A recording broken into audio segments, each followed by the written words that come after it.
আসসালামু আলাইকুম।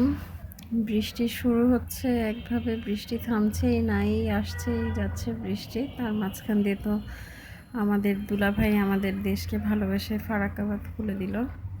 সব কিছু মিলাই সবাই খুব বিপদে। তো আমাদের এর ভিতর দাওয়াত পড়ছে সাইকাদের বাসায়।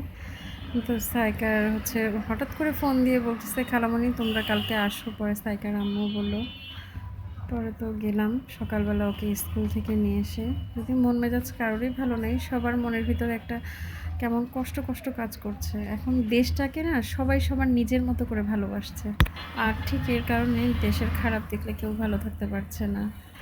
দেশের ভালোতে সবাই খুব খুশি হচ্ছে।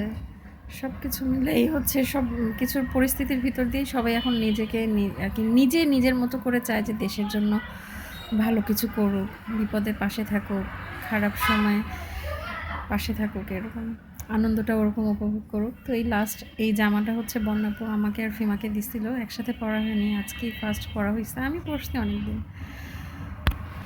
এই যে আমরা সাইকাদের বাসায় চলে আসলাম।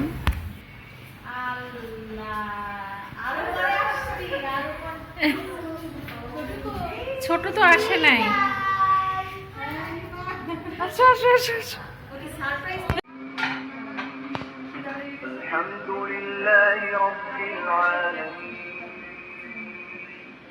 সাইকাদের এই টেবিল চেয়ারটা আমার খুব ভালো লাগে, আমার বাসার মতো ছোট্ট। তো আমরা আসার আগেই দেখি সাইকারা খাবার টাবার সব সাজায় রাখছে, কারণ আমরা আসতে একটু দেরি করে ফেলছিলাম, রাস্তায় জ্যাম ছিল, একটু বৃষ্টি হচ্ছিল। তো সাইকাদের এই বারান্দাটা আমার খুব ভালো লাগছে, যে একদম আকাশ। আর যে কোনো বাসার যদি বারান্দাটা দিয়ে আকাশ আর চাঁদটা দেখা যায়, তাহলে তার কোনো কথাই হয় না। আর এত সুন্দর ঠান্ডা বাতাস আসছিল। আমি তো ওইখানে যেয়ে শুয়েছিলাম সাইকাদের ওই রুমটার মধ্যে, আম্মুর সাথে গল্প করছিলাম, ওই আপুর সাথে। এত সুন্দর ঠান্ডা বাতাস, শীত লেগে যাচ্ছিলো। আমি ফ্যান অফ করে বসেছিলাম।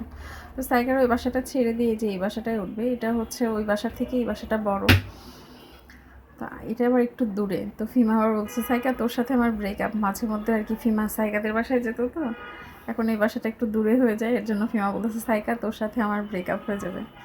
তো একটা জিনিস ভালো লাগছে কি আমার, আর আমাদের সমাজে কিন্তু যতই আমরা বলি যে আমাদের মন মানসিকতা অনেক বড় হয়ে গেছে, তারপরেও যাদের ছেলে থাকে না তাকে কিন্তু মানুষ ভালোই খোঁজায়। সাইকার আম্মুর বিষয়টা পুরাই আলাদা। 5টা মেয়ে মাশাল্লাহ একদম ছেলেদের মতো করেই রত্ন করে তুলছে। আমি বড় মেয়েটা ডাক্তার, মেঝোটা ইঞ্জিনিয়ার, সেছোটা আর্কিটেক্টের। আর তো সাইকা পড়াশোনা করছে, ছোটটাও পড়াশোনা করছে। এটা সাইকার বড় বোন উনি। তো ওনারা আমার সমস্যা হয় কি, ওনার সাথে আমার এই নিয়ে 2বার দেখা হয়েছিল।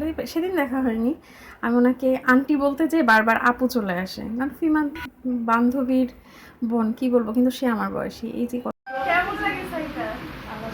আমার সাথে আন্টি মানে মেয়ে লাগে আমাকে একদম একদম।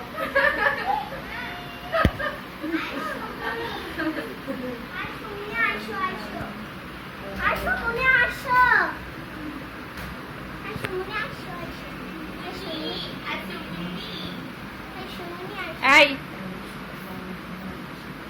আসো ছোট দিকে আসো, তোমার গাবু কোনে আসো। ও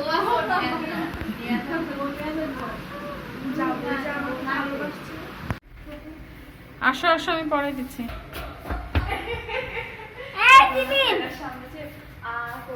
আল্লাহ হাফেজ, আল্লাহ হাফেজ, আল্লাহ হাফেজ, আল্লাহ হাফেজ আন্টি। আসসালামু আলাইকুম। সাইকা আন্টির ওটা মিস এবার কান্না লাই লাই। আমি একা একা চাইতো, কই জানে কেন নিচে। ওরে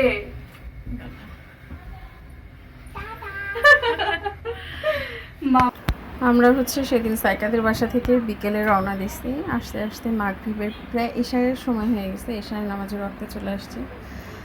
তো সাইকার আম্মু আবার সোহাগ যায়নি, তো সোহাগের জন্য খাবার দাবার দিয়ে দিছে। সোহাগ আবার পরের দিন আর কি, আজকে এই ভিডিওটা যেদিন, সেদিন আবার এই বর্ণার্থদের ওখানে গিয়েছিল। তো এর জন্য আর যায়নি, তার আগের দিনেও যায়নি। এর জন্য সব প্রসেসিং করছিল, কতজন ফ্রেন্ড মিলে যাবে, কেমন করে কী হবে, সবাই মিলে টাকা তুলছিল, এর জন্য আর যায়নি। আর আমার 2 ছেলে এই যে বসে বসে মোবাইল। আমার 2 ছেলেকে ওদেরকে ট্যাব হাতে দিতাম না আমি কখনো, কিন্তু ওই যে সবাই ওদের খালি আফসোস, যেখানে যায় বাড়িতে গেছে সবার বাচ্চাকে দিচ্ছে, আবার ওর ফ্রেন্ডরা যদি একসাথে হয় সেখানে ওই ফ্রেন্ডরা হচ্ছে নিচ্ছে। তো দুই ছেলে আমাকে একসাথে ধরছে, সবাই তো দেয়, তুমি কেন দাও না? সবার মাই তো ট্যাব দেয়, মোবাইল দেয়, তুমি আমাকে দাও। পরে ট্যাব দেওয়া হয় কিন্তু নির্ধারণ একটা সময় দিয়ে। আর আমার ছোটোটার এই যে বদমাশি, খালি সারাক্ষণ ওকে যদি বলা হয় যে চুপ করো, ও যেই কথাটা শুরু করবে সেটা ফিনিশ না করে কখনো চুপ করবে না, ওইটা আগে শুনতে হবে তারপরে।